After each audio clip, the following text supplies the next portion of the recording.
Now, in the previous couple of sections, we briefly discussed both the perpetrator of coercive control and abuse and also their enablers, the people that they recruit to support them in targeting and controlling the victims. In this section, I'm going to go into more detail about those that they target, the victims and the survivors of this form of abuse. So who do the abusers target? What do they want? Well, there's many different types.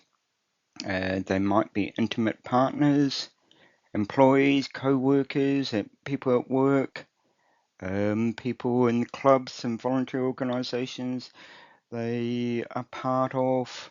There might be people in political organisations, parties, advocacy groups, lobby groups, members of a spiritual community, church, ashram,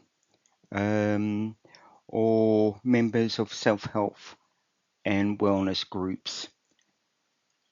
So they can be found everywhere. So victims, the people that are targeted by perpetrators, are found in every walk of life, every place within society. They are not unique or different or exceptionally vulnerable, but they are not, for the most part, normal people like you and me. And that's important because there's a lot of shame about being targeted, about becoming a victim. And it's never anyone's fault. No one is the reason for their abuse. No one. So let's look at their characters. What are these types of people looking for in their victims, in their targets? And I use targets because that is what they are. They target and search out. They set up snares and traps, as we talked about before, and they want people that they can benefit from and use for their own ends. They have resources. All the victims have resources that the abuser wants to extract and use. Now, these resources might be social in terms of having good, strong networks that they can tap into, financial resources, investments, money, access to financial resources and investment from other parties, which also ties into the social network, and also emotional resources in terms of the emotional stability they might offer. The target, the person that the perpetrator is targeting, as I've said in the last slide, and I'll re-emphasize, is not necessarily any more vulnerable than anyone else within the community. But they might be going through what's called normal life blips or transitions within life. And everyone goes through these. There are always challenges that we face from time to time. And these are a normal part of growing up, of living, moving through life. So examples of these might be starting or ending a new relationship, moving to a new city, or even a new country or new region within a country as big as Australia, because each region has its own distinctive character which is different from the others, which is great. It makes for the diversity of Australia, but it also makes for challenges, because even if you lived and grew up in Australia, moving from one region to another still has its challenges. Starting a new job or career. This is especially relevant for those who finished their formal schooling, but there are times throughout life when we might need to or choose to change our job. In this might also include the fact that our previous job has ceased to exist. We might be made redundant. We might be considered not suitable for the position. We might be on one of those 3 months we're under parole at a new role, and at the end of it you're considered, no, we will not formally make you a member of our organisation. And so you stop in one job and looking at moving to another. And there's also sickness and bereavement. It might be that we are sick and unwell. We might be facing a life-threatening illness, or it might be those around us, those that we love and care for. Might be parents, might be siblings, friends, partners. All of these carry challenges and make us, during this period, vulnerable and susceptible.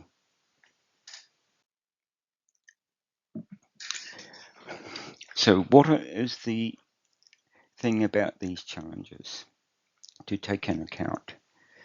The most important thing I want to emphasize here is that we will come across challenges from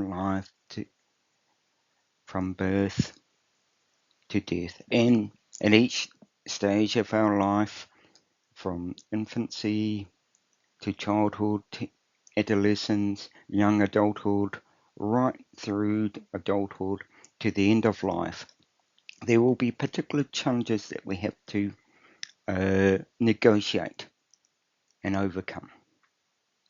And this is normal for everyone. The context and particular challenges might be different, but it's normal to go through all of these life transitions. With each life transition, there are both challenges and risks, and with that, opportunity for personal growth. And these personal growth is an important part of growing up. But these challenges make us vulnerable as well. The important thing also to note is that in overcoming a challenge, we develop a sense of personal mastery. And that's important. It gives us confidence. It allows us to take on new challenges, new risks, with this opportunity for growth, but also vulnerability and risk. And that's the final thing, is that during these transition periods, while there are opportunities for growth and development, there are also vulnerable times which make us susceptible to being recruited into a system of abuse and control. Okay, so in growing up, one of the ways in which we develop the strength and the ability to take on these risks is through developing healthy attachment with others and people in our lives, whether they be friends, family members, or colleagues. But we're going to focus particularly on people close to us. That's the most important thing. We are all wired for attachment. And this begins from the seminal work of John Bowlby from infancy, from as soon as we're born. We need attachment. We're vulnerable. We're physically vulnerable. We're emotionally and psychologically vulnerable. When born, still highly dependent. So we need intimate carers, which extends to a family, group, and a community, but begins primarily with our intimate carers.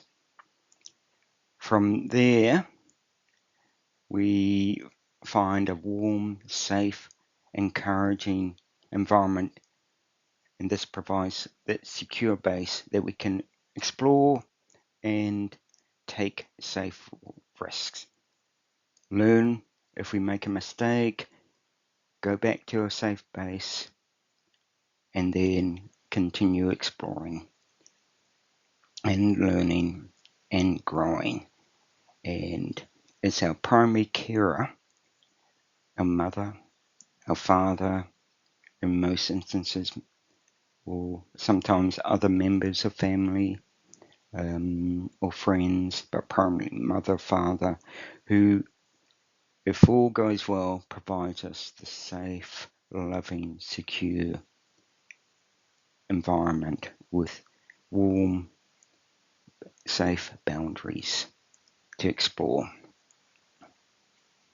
So that's what we need, and that's what our primary carers are there to provide. And being safe and secure is a felt sense of being able to depend on a loved one, and that creates this secure base, this platform that we can move out in the world, as I said, to explore, to take risks, to learn, to make mistakes, to learn from our mistakes, and grow into mature human beings.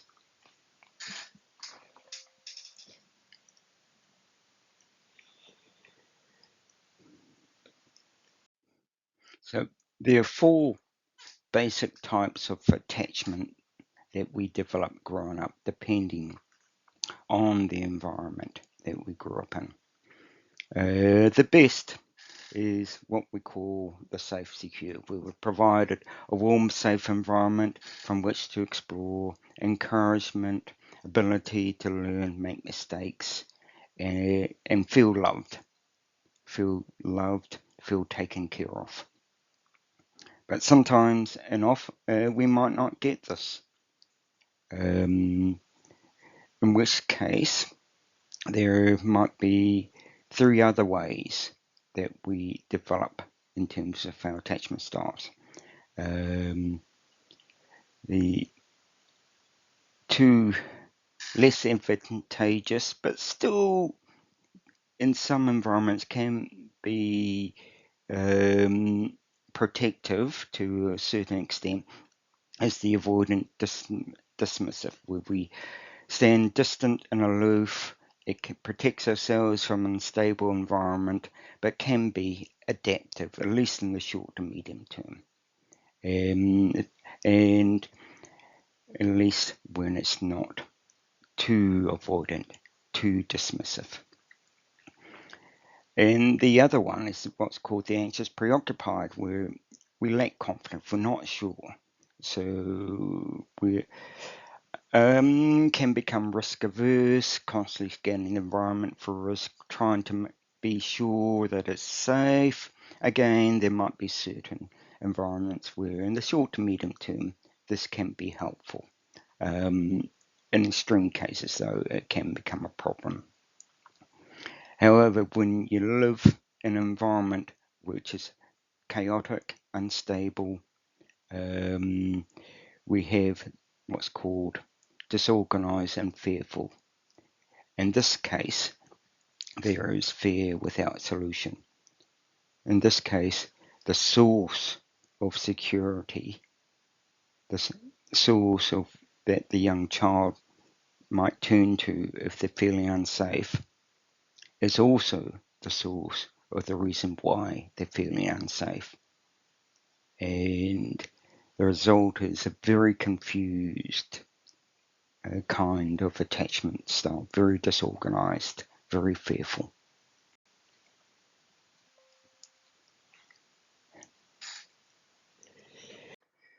So what are some of the benefits for attachment? There are a number of benefits having this secure, safe base. We kind of talked about them to a certain extent before, but we'll go over them in a bit more detail.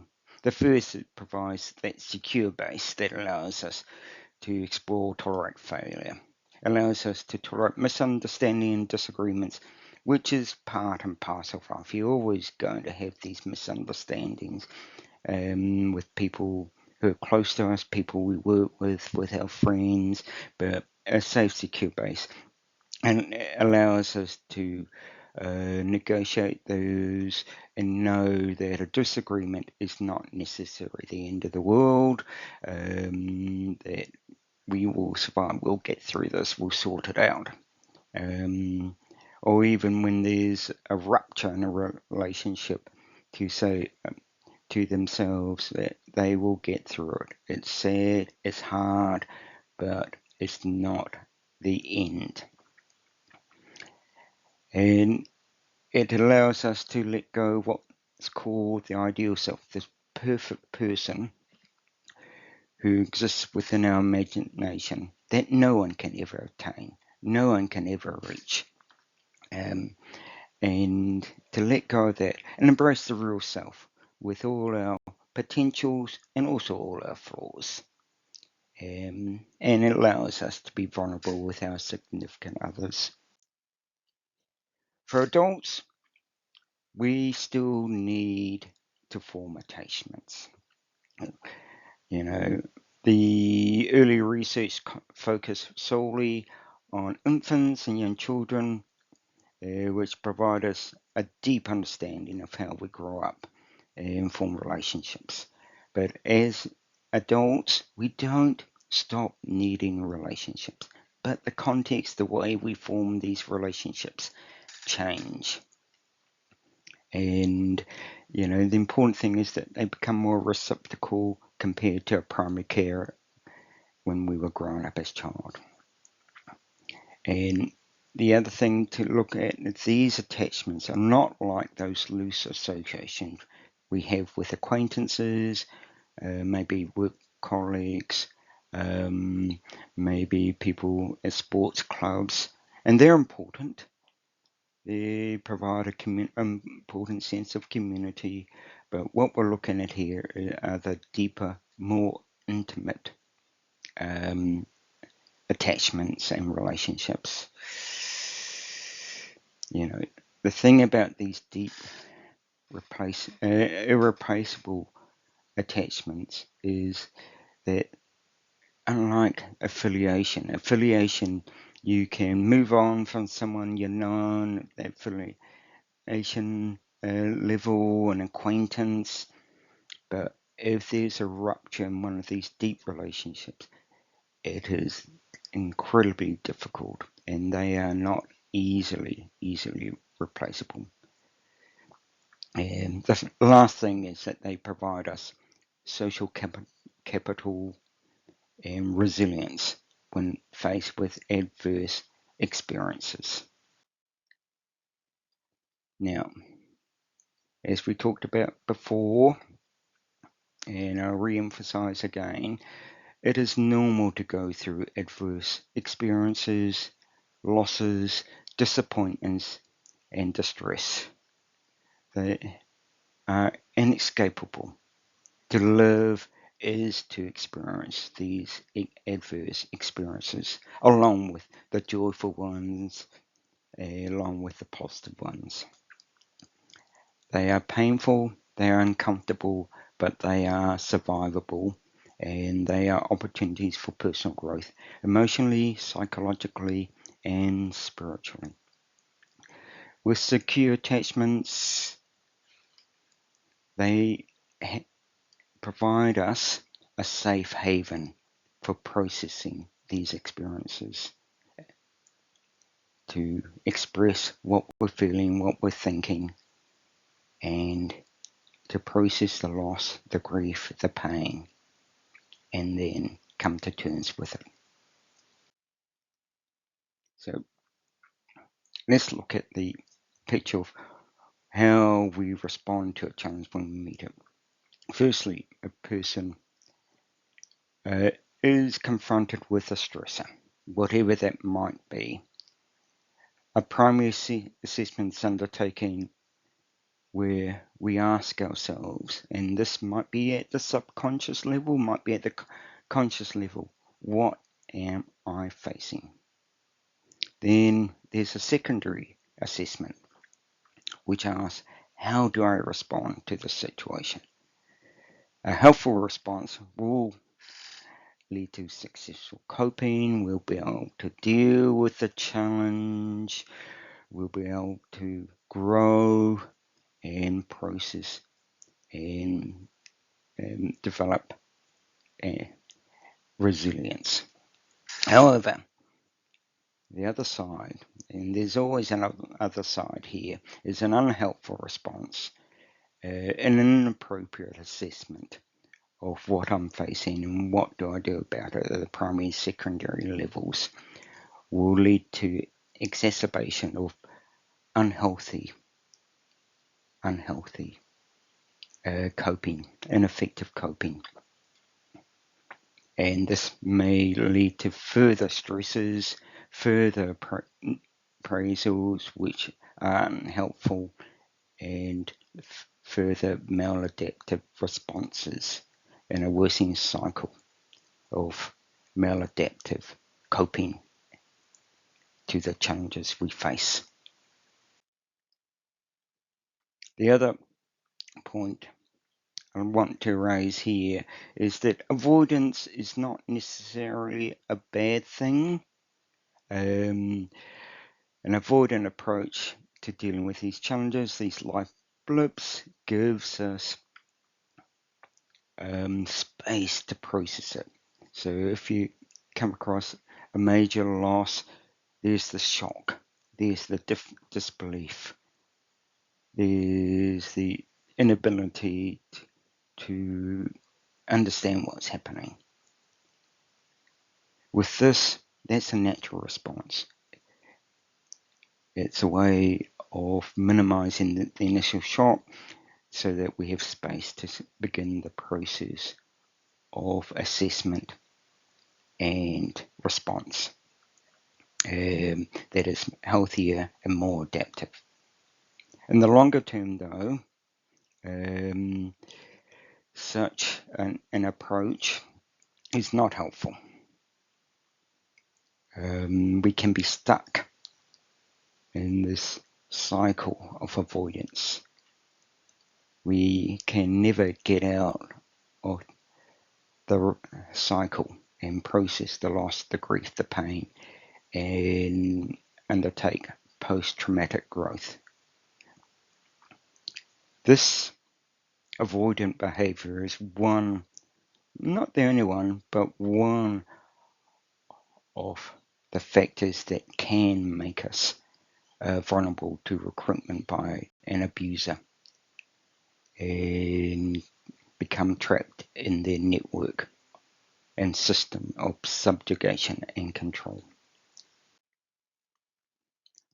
Okay, question time. Reflect on what we talked about. Take time to consider your own experiences and those you care for. If at any time, you feel thoughts, feelings arise, drop anchor. Utilize exercise of dropping anchor, then return to the questions at any time. So the questions are, what are some of the main challenges you experienced growing up and through childhood? What made these challenges difficult to overcome? What resources did you have to support you during these crises and challenges? And what would you say to your younger self today, looking back? What words of care, concern, and encouragement would you give your younger self?